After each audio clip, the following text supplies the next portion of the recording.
manager Steve Ahrendt. A few changes, some late-breaking news developments. The Falls Count Anywhere match has been put on hold. Marshe Rockett to meet Mike Fierro. Now representing the family, Charlie Jr. brought out this Olympic weightlifter, this massive heavyweight who's got incredible credentials, not just in the gym in terms of lifting weights, but he has been destroying bodies in multiples nearly everywhere he's gone. And what a battle this should be. Two heavyweights to collide in global professional wrestling. Mike Fierro versus Marshe Rockett.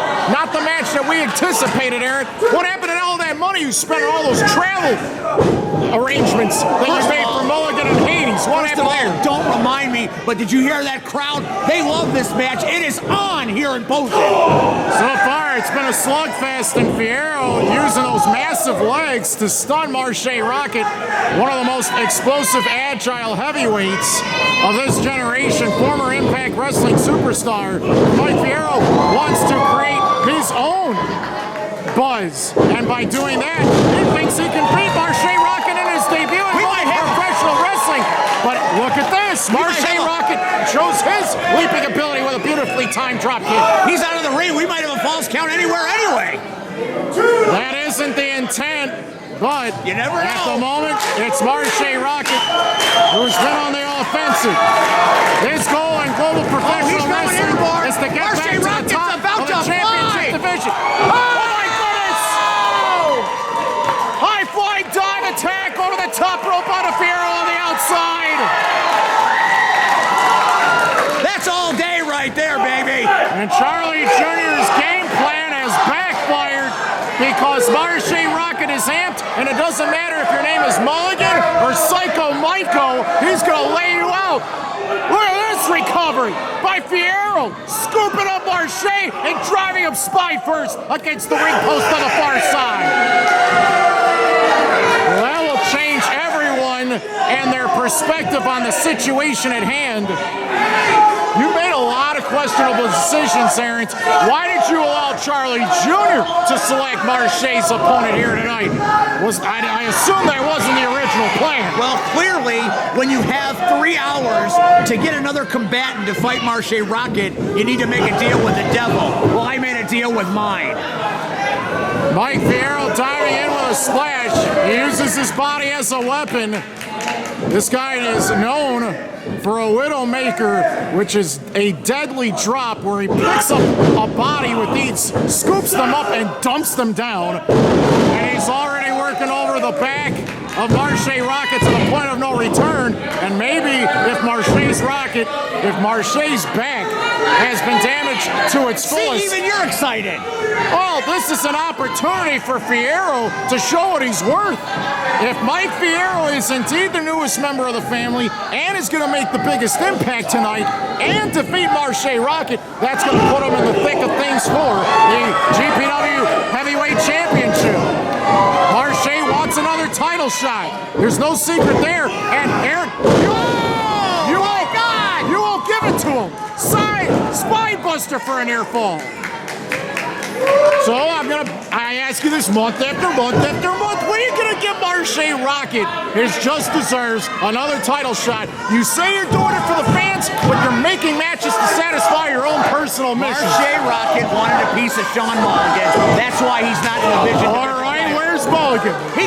Jack Moody came along and screwed everything up. I did the best I could. Can you explain to me specifically what Jack Moody did? Because I don't even understand what he did. He called the airport they were flying out of and got them held up in customs and canceled their flight tickets. Because Jack Moody's a man of influence. But that's not as important as this match. Am I to assume that Mulligan was flying in from Ireland and that Hades was flying in from some Caribbean part of the seas, or what?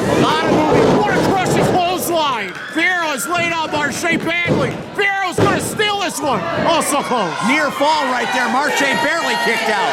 There's a lot of working parts in the travel industry, Steve Kenton. I didn't have a lot of time to deal with this.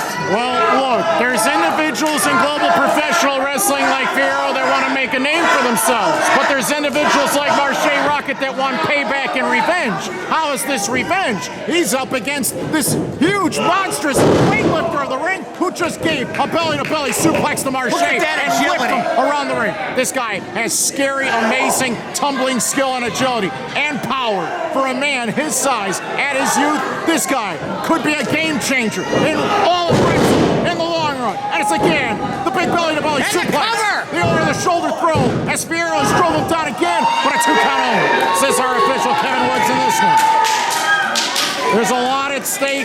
All the sneak attacks in the past that Marshe Rockett has gone through, all those lost opportunities at championships, and now being thrown an opponent at the last minute that he didn't expect. Obviously, this could be a sad situation, as Marshe might be finished off right here by Fierro as he has him up over his shoulders. But Marshe counters and gets back to his feet. Super kick right under the jaw. That'll cost dental work.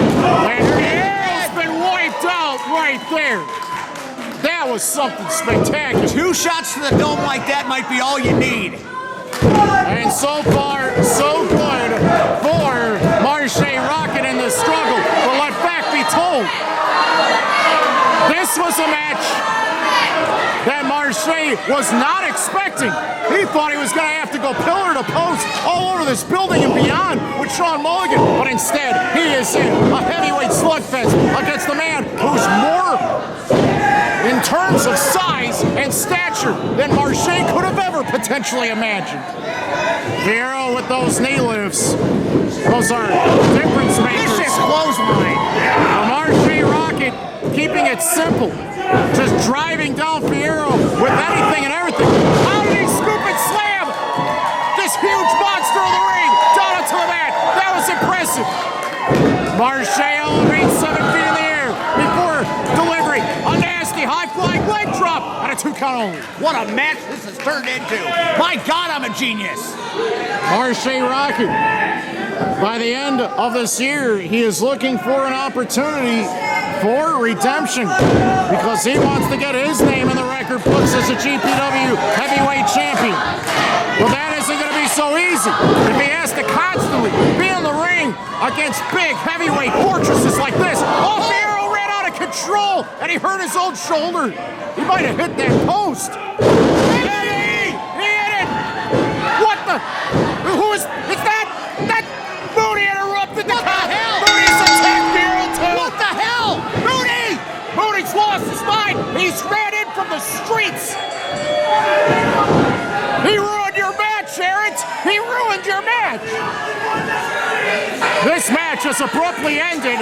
Moody's lost his mind. He's delusional. He's insane. He's trying to take it out on anything and everything, and he's disappeared. Ladies and gentlemen, according to our referee, he threw the match out. Therefore, there is no winner. Wow, how disappointing is that?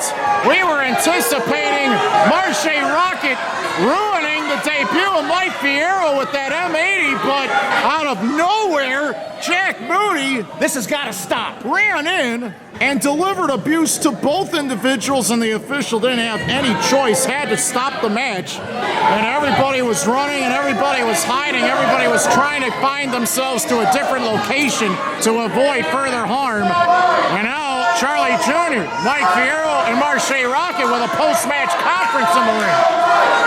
I have a sensing belief that the issue between these two has only just begun, but a very impressive statement by Fierro, hanging with Marshe throughout that entire bout, even up to the very last second when Moody attacked. One day, Marshe Rockett will have to try to score revenge on one or more of these impending enemies. I'm about to introduce the newest face on fear representative.